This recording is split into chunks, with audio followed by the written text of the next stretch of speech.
Hey guys, welcome to the Liberal Hive Mind, a channel solely focused on exposing the abundant hypocrisy of the left. Take a look at the meme of the day for this video. This right here is the perfect visual representation for how the Democrats are truly feeling. You know, the ladies at The View are projecting absolute joy. Finally, the day has come where Donald Trump is gonna be arrested, found guilty on all charges, and be put in an orange jumpsuit.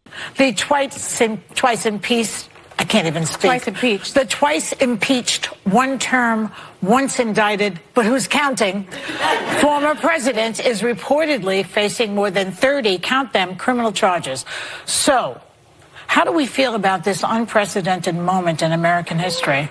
I called it. Did you? We feel good. Begging for applause.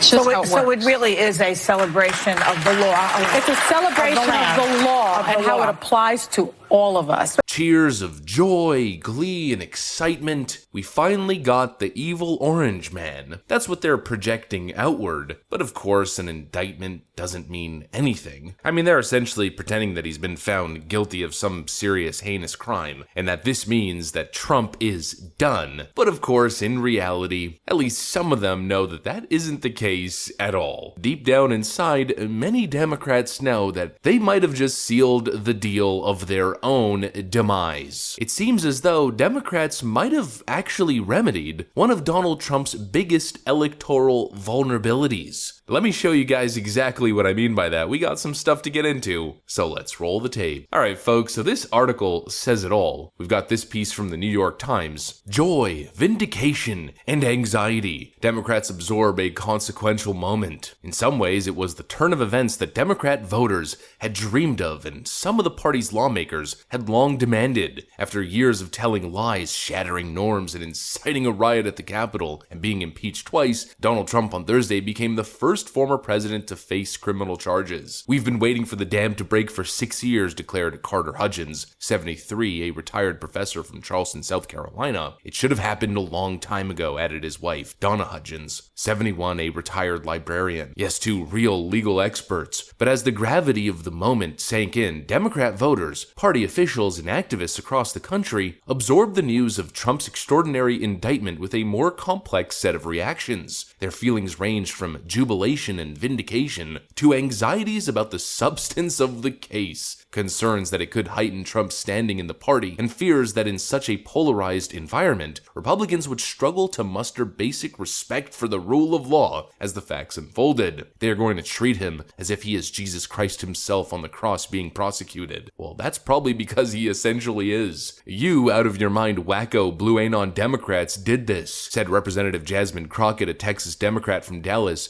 who worked as a criminal defense lawyer before she was elected to Congress last year. She blasted Republican arguments that the charges were politically motivated, saying we knew the type of person that Trump was when he got elected the first time. Yeah, what does that mean? That's not even a legal argument. Trump, who polls show is leading the Republican contender for the 2024 presidential nomination, was indicted Thursday by a special grand jury in connection with his role in hush money payments to an adult actress. He was charged with more than 24 counts, although the specifics are not yet known. So I'm going to stop reading the article there. The rest is yada yada yada, a bunch of nonsense buzzwords. Essentially, the point is, you can tell the Democrats are pretending on the outside that, oh, justice is finally being achieved. No one is above the law. At this point, we're going to be putting a "ma" in front of that. No one is above the law. But really, deep down inside, they know that they've made a tragic mistake. You know, later on in the article, the New York Times writes that maybe it was a mistake to pursue this charge or this case because it's supposedly the weakest among all of the cases. Well, as we've previously covered with Alan Dershowitz, Democrat Alan Dershowitz, and his expert legal opinion, every single case is complete garbage. It's not like one is more weak than the other. They're all trash. None of them have any standing, and especially not this one, as Alan Dershowitz points out. I think the most important thing is they indicted him when he was out of New York. And that means they could have indicted him within the statute of limitations when he was out of New York. Statute of limitations is way expired. They claim they couldn't have indicted him because he was outside of New York, but now they've indicted him when he's not in New York. So they've made a foolish decision, which will cause the case to be thrown out, I think, on statute of limitations grounds. The case is a complete frickin' joke. You know, Democrats are doing all this posturing as if finally the justice system is working, but nobody buys that crap. Apparently not even them. I mean, yes, we get it. The lunatic Blue Anon crowd on Twitter is cheerful and happy. The rest of the country is frankly looking at this in a state of complete shock and horror. Democrats might have really shot themselves in the foot, because not only is Donald Trump now surging in Republican primary polls, they've essentially set it in stone that he will be elected as the Republican nominee. Not only that, but Democrats might also be fixing Donald Trump's biggest electoral weakness: his relationship with independent voters. The most recent Quinnipiac poll, which has never been a favorable Donald Trump poll, posed this question in a survey from March 23 to March 27. So this is before the Trump indictment. This is before all of the relevant information showcasing just how weak Alvin Bragg's case was brought to light. Do you think the Manhattan DA's case involving former President Donald Trump is mainly motivated by politics or mainly motivated by the law? 93% of GOP respondents believe that it's motivated by politics. 29% of Democrats believe it's motivated by politics. 66% believe that it's the rule of law in action. And the most stunning number, 70% of independents believe it's motivated by politics, and only 32% believe it's motivated by law. Essentially, only Democrats, only the Blue Anon crowd is buying this crap. An epic 70% supermajority of independents believe the Democrats have gone too far. And it's not just going too far in their rhetoric. It's not just going too far in the things that they're saying. This is the legal persecution of their political opponents. A huge majority of independent voters believe that Democrats are essentially acting like Soviet Union communist authoritarians, trying to jail, imprison their number one political contender ahead of the next election cycle. You mean to tell me that this is going to work in favor of Democrats? No, of course not. Not only are they casting Donald Trump as a political martyr with the GOP base, and bringing many of the people who are viewing Donald Trump as unfavorable back onto his side, but they're now doing it with independents. They're frankly giving Donald Trump the perfect campaign angle. In fact, the Trump war room has already started. Durham probe into the Russia collusion hoax. President Trump has just been impeached on both Article 1 The only president of the United States to be impeached for a second January time. 6th committee releasing its final 845-page report. Former President Donald Trump has been indicted. Remember this: nothing worth doing ever came easy. Following your convictions means you must be willing to face criticism from those who lack the same courage to do what is right. Relish the opportunity to be an outsider. Embrace that label.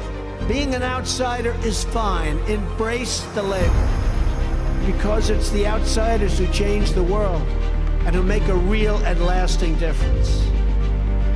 The more that a broken system tells you that you're wrong, the more certain you should be that you must keep pushing ahead. This is a party that wants an outsider badly. I continue to believe Mr. Trump will not be president.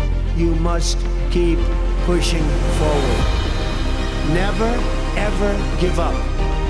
There'll be times in your life you'll want to quit, you'll want to go home. I can't do it. I can't do it. Just never quit. You will build a future where we have the courage to chase our dreams no matter what the cynics and the doubters have to say. You will have the confidence to speak the hopes in your hearts and to express the love that stirs your souls. And you will have the faith to replace a broken establishment with a government that serves and protects the people. They're not coming after me, they're coming after you. I'm just standing in their way. And I always will stand in their way.